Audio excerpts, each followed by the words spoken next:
Hi, Jim Jordan here for A Citizen's Legal Education. Today I want to talk about a little dialogue I had on a social media network recently about, I posted something about President Obama appointed the new head of FDA, and he is a former big pharma lobbyist, mega lobbyist, they call them.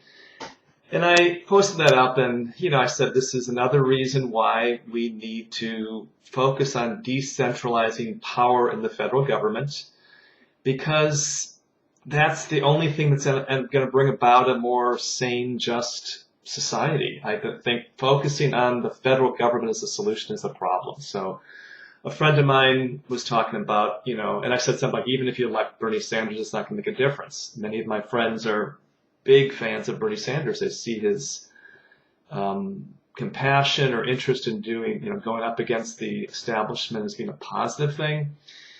And I had to say, I had to do a reality check with people. How does this actually work? Is it possible to elect a president who actually has the power and the base to go up against the system, the business interests that run the American government, the United States government? So my answer is no, it's not going to make a difference. My friend said, who would you vote for if not for Bernie Sanders? And I'm not a fan of his anyway, for economic reasons. And I said, none. It doesn't make a difference who is elected president. It doesn't. If it did make a difference, there would be no elections.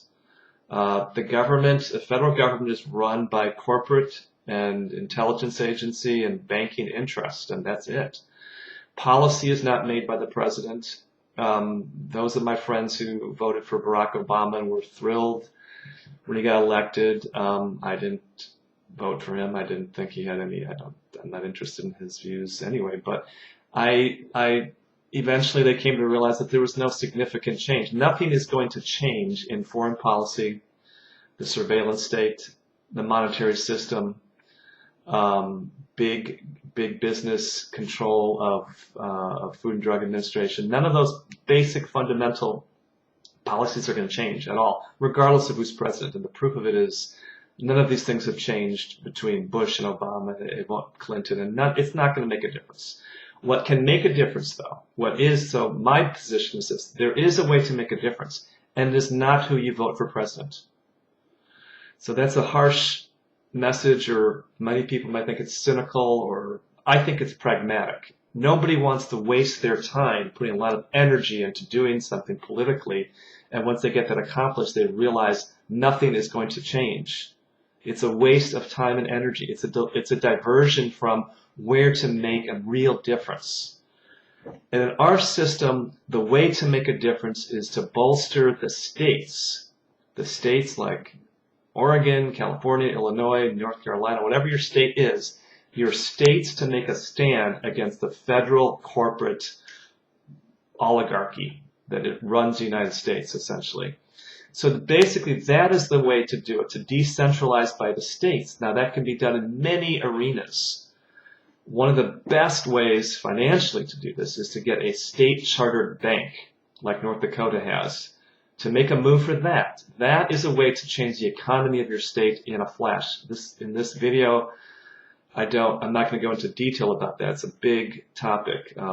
There's a book called The Web of Debt. You can look up online, but a state bank is one way. States nullifying the federal marijuana laws, basically passing their own laws that said we're going to use marijuana product or cannabis products. We're going to have is pushing the federal government towards non-intervention in those states. NSA and NDAA, the sort of police state surveillance activity going on. States can say we won't comply. We will not comply. We will not cooperate with federal agents in these illegal activities and usurpations of state power and individual rights. So there's a long list of actions you can take. They're happening at the state level right now. The organization I encourage everybody to check out is the 10th Amendment Center.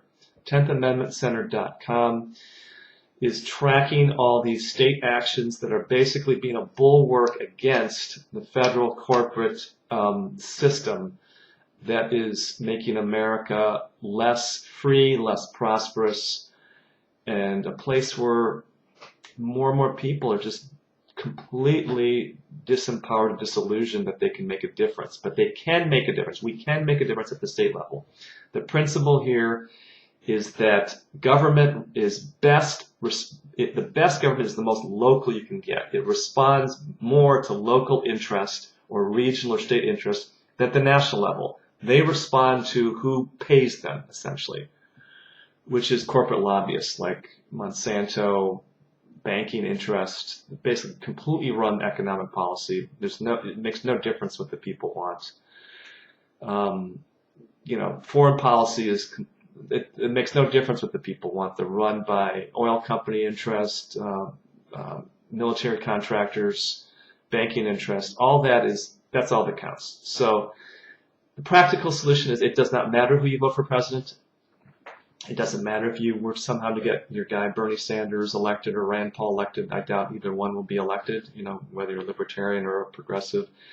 It makes no difference. And I hate to say that, but the energy that you're putting into those campaigns can be put into the state level to actually get something done that's practical, that's tangible, that can make a difference. That's my message for today. I'm Jim Jordan for A Citizen's Legal Education. Have a wonderful day.